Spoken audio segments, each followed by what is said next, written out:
trata... Como é que Deus trata seus inimigos? Como é que Deus trata os ateus? Como é que Deus trata os idólatras, os mentirosos? Como é que Deus trata os adúlteros? Como é que Deus trata aquela galera do carnaval que fez e que curtiu aquela zombaria contra a pessoa de Jesus Cristo, arrastando Jesus, o inimigo espetando aquele negócio no meio do carnaval que ofendeu todos os cristãos do Brasil? Como é que Deus trata aquele pessoal daquela escola de samba, acho que é Gaviões da Fiel, me perdoem os corintianos, mas que mancada. Como é que Deus trata esse pessoal? Deus acorda todo dia, ou nos vê acordando porque Ele não dorme, e logo que Ele está acordando, Deus fala: ok, eu vou te abençoar, você que zombou da minha pessoa, que escarnece da minha pessoa, você que me odeia, você que quebra as minhas leis, que rasga a minha Bíblia, você que não crê em mim, apesar de todas as evidências da minha existência, eu vou te abençoar hoje com o meu sol, e você vai curtir o meu sol. Eu vou te abençoar com a minha chuva, eu vou te abençoar com o meu ar, eu vou te abençoar com alimento, café da manhã, almoço, janta, café da tarde, eu vou te abençoar com saúde, eu vou te abençoar com oportunidades de escola, de trabalho, de transporte, de moradia. Deus é bondoso até com os ingratos e maus, diz Lucas capítulo 6. Como é que Deus trata seus inimigos? Pagando o mal com o bem. E nós temos que imitar o nosso Pai Celestial nesse quesito.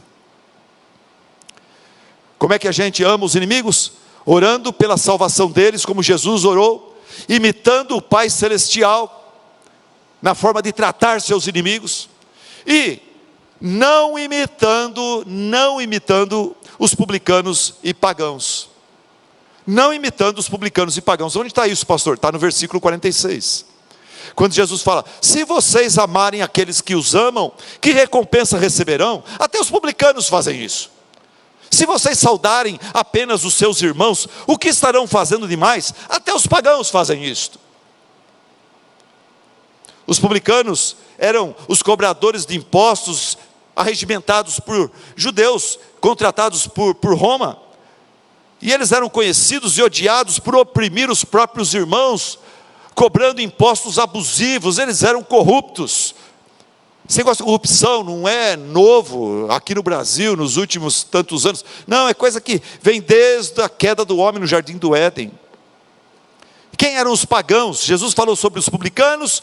Publicanos então eram odiados pelo povo porque eles roubavam seus próprios irmãos. E quem eram os pagãos? Os pagãos, irmãos, eram os gentios. Algumas traduções da Bíblia, em vez de pagão, coloca gentio, estrangeiro, que eram considerados pelos israelitas como imundos, como cães. Por quê? Porque várias vezes esses povos vizinhos, os egípcios, babilônicos, assírios e romanos, dominaram o povo de Deus, Israel, e os saquearam, e os escravizaram, os exilaram, e tentaram desviá-los do próprio Deus de Israel, com o seu paganismo.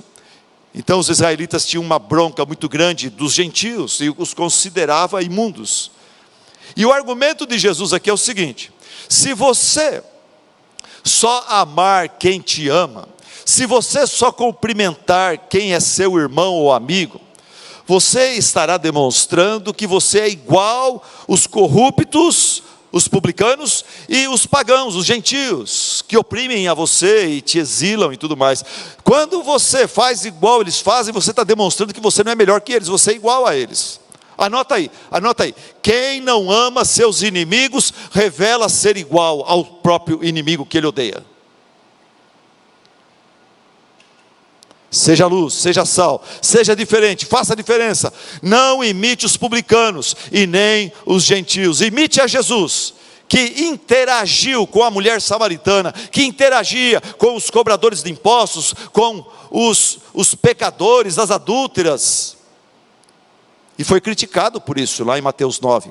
Porque Jesus se misturava com uma galera que os tementes a Deus não queriam nem papo com eles.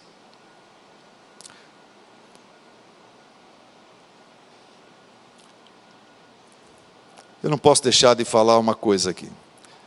Jesus fala assim: se vocês amarem aqueles que os amam, que recompensa terão? Os publicanos fazem isso. Se vocês saudarem apenas os seus irmãos, que estarão fazendo demais? Até os pagãos fazem isso. Uma aplicação bem pastoral, bem simples, mas eu não resisto de fazer isso, para o bem da nossa igreja. Aqui fala que até os publicanos, os pagãos, eles cumprimentam outros pagãos. Mas eu vejo aqui irmãos que chegam na igreja, irmãs, chega para o culto, e não cumprimenta o irmão que está do lado. No caminho passa por 20, 30 pessoas, não cumprimenta ninguém. Qual o seu problema?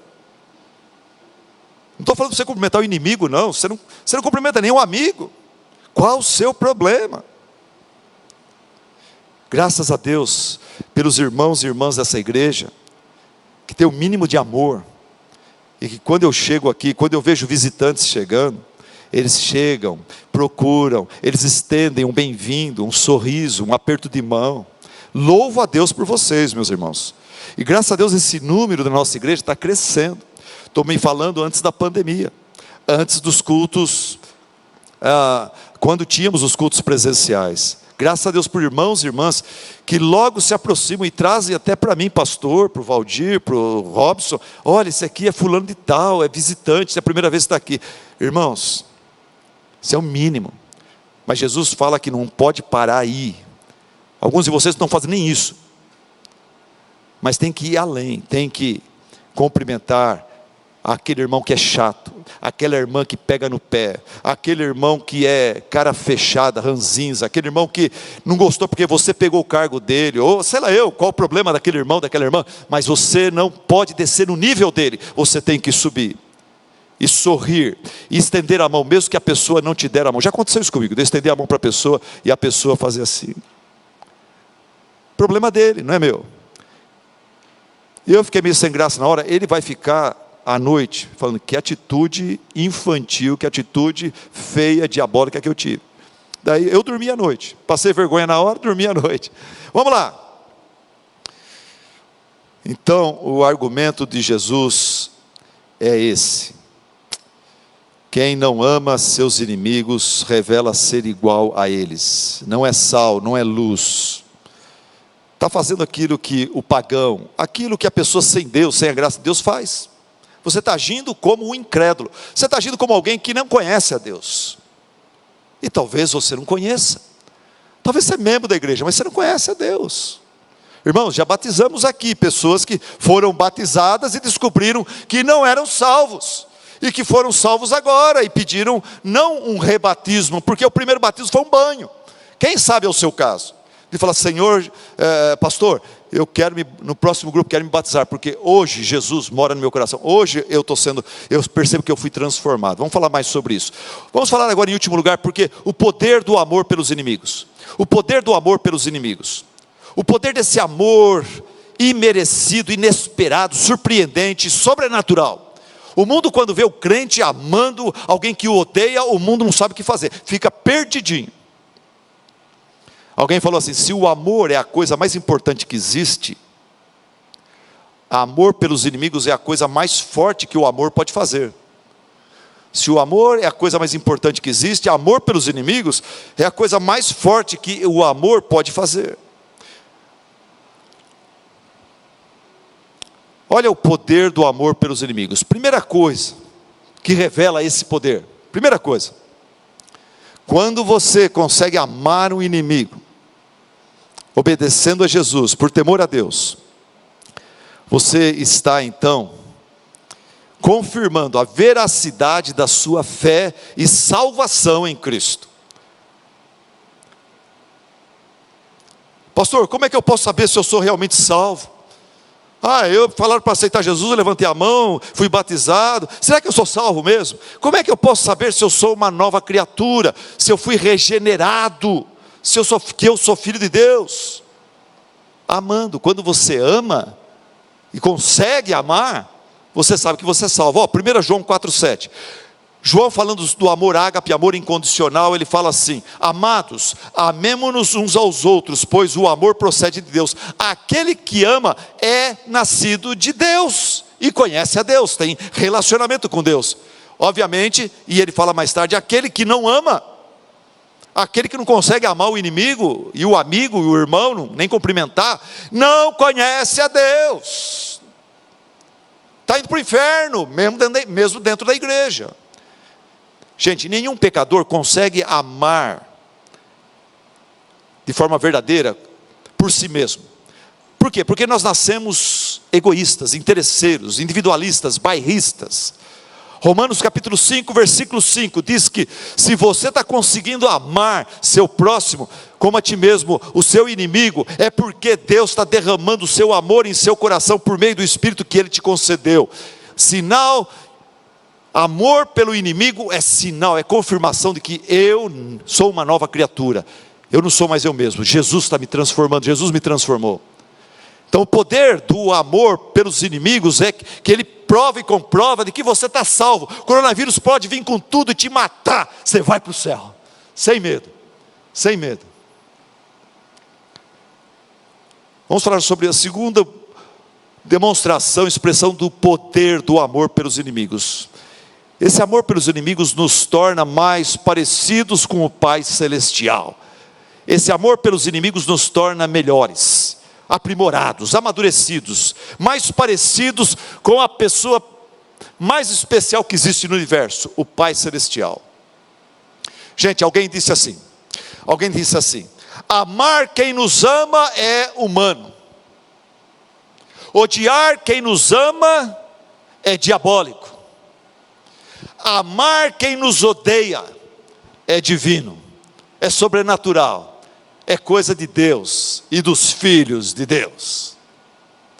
Amar quem nos ama é humano, odiar quem nos ama é diabólico, e amar quem nos odeia é coisa divinal, é coisa de Deus. Por isso Jesus disse: amem os seus inimigos, orem por aqueles que os perseguem, para que vocês se identifiquem mais e mais com o seu Pai que está nos céus.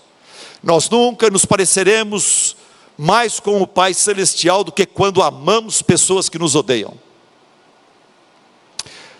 Terceiro ponto, terceira expressão do poder desse amor: quando você ama alguém que te odeia, um inimigo, você está confrontando esse inimigo, esse pecador, com a sua pobreza espiritual. Você está mandando para ele um sermão evangelístico poderoso, falando: olha como que você é pobre espiritual, você está me odiando, eu estou devolvendo com amor. Você não consegue fazer isso, você consegue odiar, você não consegue amar. Essa atitude nossa, ela é poderosamente usada por Deus na conversão de pecadores. E eu digo isso sem nenhum medo, porque eu, como pastor e como membro de igreja há tantos anos, eu vejo que as nossas igrejas estão repletas de pessoas que odiavam os crentes. Talvez agora mesmo, aqui me assistindo, tem alguém que odiava os crentes, mas foram alcançados pelo amor de Deus na prática de crentes.